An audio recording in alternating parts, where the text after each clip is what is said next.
Et coucou tout le monde. Bon, je vous retrouve en ce 29 juin. Voilà. Il fait moins chaud. J'espère que c'est pareil du côté de chez vous, que les orages n'ont pas été trop violents et que voilà, vous avez passé ces dures journées de canicule plutôt bien. Voilà. Là, je suis dans la voiture. J'attends ma grande qui passe son grand oral du bac. Voilà. Heureusement, il fait plus frais parce que franchement, big cœur sur tous les gamins qui ont dû passer des oraux, des écrits dans des salles absolument surchauffées. Bref, je ne vais pas rentrer dans cette polémique, mais ça a dû être un enfer à vivre et franchement, énorme cœur sur eux et sur les enseignants, les examinateurs, les surveillants de salles qui ont dû travailler dans ces conditions-là. Big love sur vous. Bref, je suis beaucoup moins présente, vous le savez, en raison de l'état de santé d'un peu tout le monde à la maison. Et puis, cette dernière semaine, la chaleur. On avait 33 dans le salon, tout ventilo, enfin tout fermé, ventilo à plein régime, et on est monté à, je pense, plus de 36. La dernière fois que j'ai mesuré, il y avait plus de 36 dans les chambres. Autant dire que broder ou faire du DP dans ces conditions, c'était juste pas du tout envisageable. Les chambres, c'est un four. Du coup, on se retrouve au rez-de-chaussée, dans le salon, avec les enfants, le chien, le chat, qui fusionnent avec le carrelage. Les pauvres chéris, c'est un enfer. Bref. Je sais pas comment va être l'été. J'ai vu qu'apparemment, ils parlaient d'une nouvelle hausse des chaleurs à partir de la semaine prochaine. Enfin, de la chaleur, ouais. Bref, du coup, loisirs créatifs cet été, je ne sais point. Je ne sais point, à moins de vouloir mourir dans mon atelier. Oui, et mettre tout en bas, c'est pas possible en fait. Le chien, le chat, le matériel, même la broderie, hein, ça va jouer avec le fil, me paumer les aiguilles. Enfin, non, c'est pas possible. Bref, tout ça pour dire, je ne disparais pas. Je suis toujours là. J'ai une vidéo unboxing à faire. C'est un partenariat avec Fancels que j'ai reçu. Bon là, clairement, dans les conditions dans lesquelles on était la semaine dernière, c'était pas possible.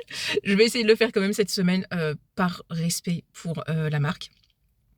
Je vais essayer de trouver l'énergie et la motivation qui devrait pouvoir se faire, je pense.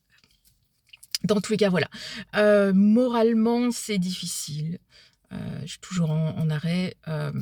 Très difficile pour ma gamine, pour moi. Bon, niveau psychiatre, il m'a refait des trucs complètement perchés. Puisque on est revenu au départ, je vous avais dit, le psychiatre, il est perché, il se rend pas compte. Il m'a demandé de moins m'occuper de... En gros, de moins m'impliquer auprès de ma grande fille. Il recommence. Je comprends pas comment c'est possible. Tu peux pas demander ça à une mère. Enfin, à un moment donné, comment... Et je lui fais, mais je dis, mais attendez, elle est pas débile, enfin, et puis elle est raisonnable. Hors période de crise, elle a bien conscience que ce qu'elle me demande, c'est extrêmement dur dans ces moments-là, et que l'énergie qu'elle me pompe est monstrueuse. Enfin, elle est raisonnable sur ça. Et il me fait, alors ça, c'est votre ressenti. Parce que j'ai pas le sentiment que quelqu'un de 17 ans qui sollicite sa mère à tout bout de champ pour se réguler émotionnellement soit très raisonnable. Et je me dis, mais putain, mais... c'est votre ressenti. Alors ça, mais je... Voilà. Je veux dire, c'est vrai, on n'est que des femmes, hein, que des mères, pauvres que nous sommes, à ne pas comprendre la réalité des choses. On ne fait qu'interpréter, n'est-ce pas? Nous sommes menés par nos ressentis, guidés par nos émotions. Nos ressentis, c'est bien connu. Oh putain, non mais les médecins qui se permettent de jeter aux fraises des choses que l'on peut dire en nous disant non mais ça c'est votre ressenti en fait, c'est pas la vérité, c'est juste votre ressenti. Et vous êtes névrosé, siphonné, hein, pardon, voilà. Ah! Ça m'énerve! Bref, et puis demander à une mère de moins s'impliquer quand son gamin souffre, et en plus on parle d'une gamine qui a enfin qui est neuroatypique quoi. Enfin on peut pas traiter, ce tout comme, enfin non mais le mec est complètement bref. Ah, c'est compliqué. Quant à mon propre diagnostic, bah, il veut même pas en entendre parler en fait. «Vous êtes angoissée madame?» Bref, ça me fatigue, donc je suis toujours à la recherche, d'un médecin, pour, faire valider ce diagnostic, officiellement. J'aimerais bien, pour pouvoir avoir une prise en charge, adéquate auprès de gens qui maîtrisent le sujet, qui connaissent le sujet, le TDAH féminin, le TDAH de l'adulte. Mais malheureusement, il y a beaucoup de médecins non formés ou qui n'y croient pas ou voilà, et qui restent persuadés que le TDAH, ça touche que les enfants. Voilà. Bon, tout ça pour dire, je vais tenter de revenir.